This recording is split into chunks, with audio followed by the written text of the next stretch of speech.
students and teachers at Lycée International.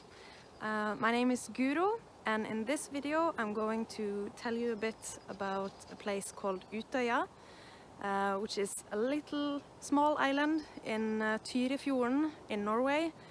An island that has had a very big impact on Norway's past and present, and also Norway's future, I think.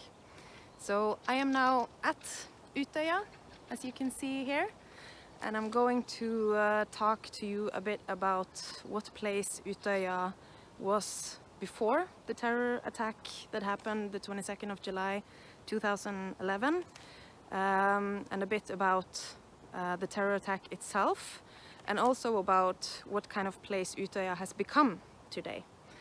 Because it is a place today with a lot of people coming here to visit, to learn about the terror attacks, and also to learn how young people themselves can learn from what happened in order to protect the democracy and society that we all live in.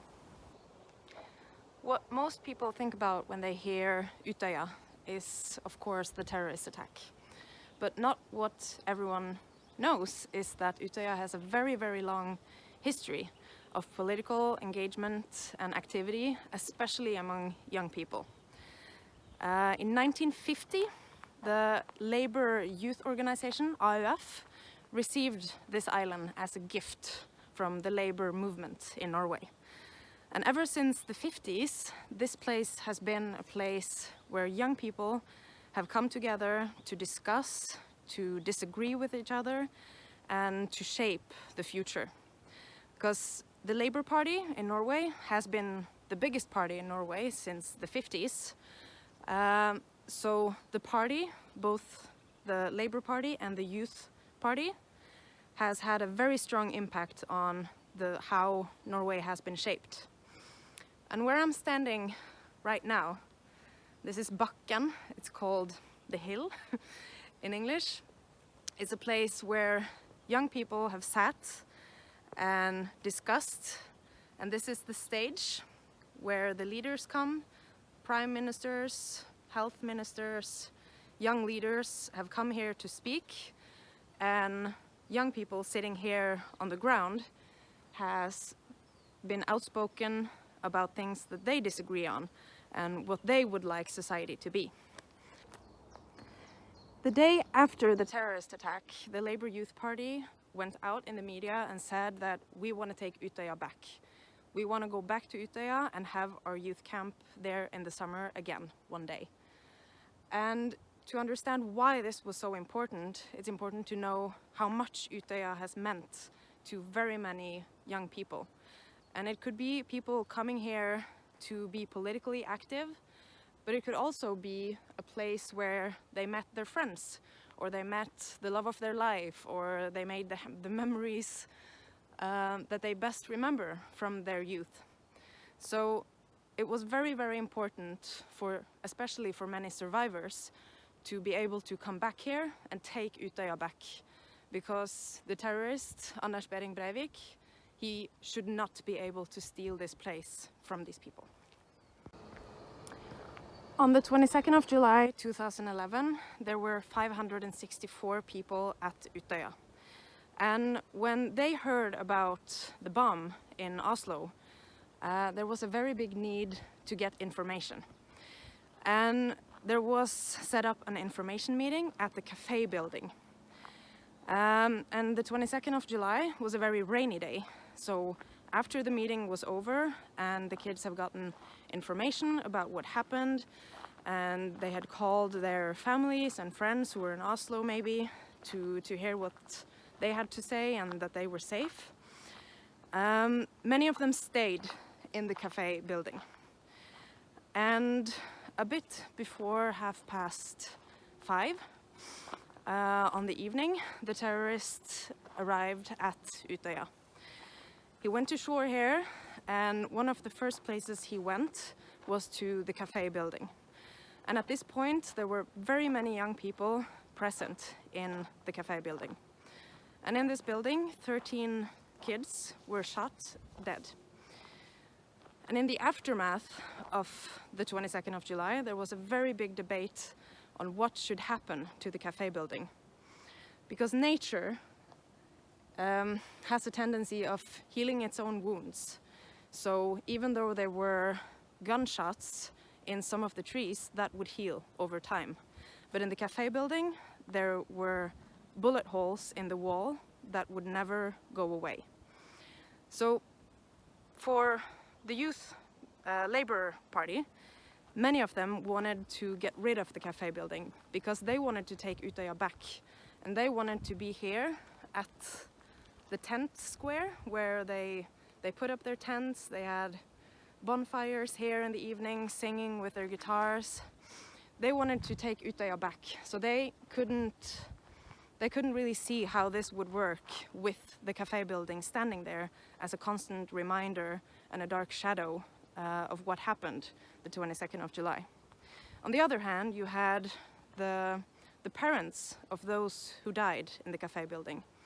And for them, it was impossible to picture the cafe building being torn down, because this was the last place where their beloved had been alive for the last time.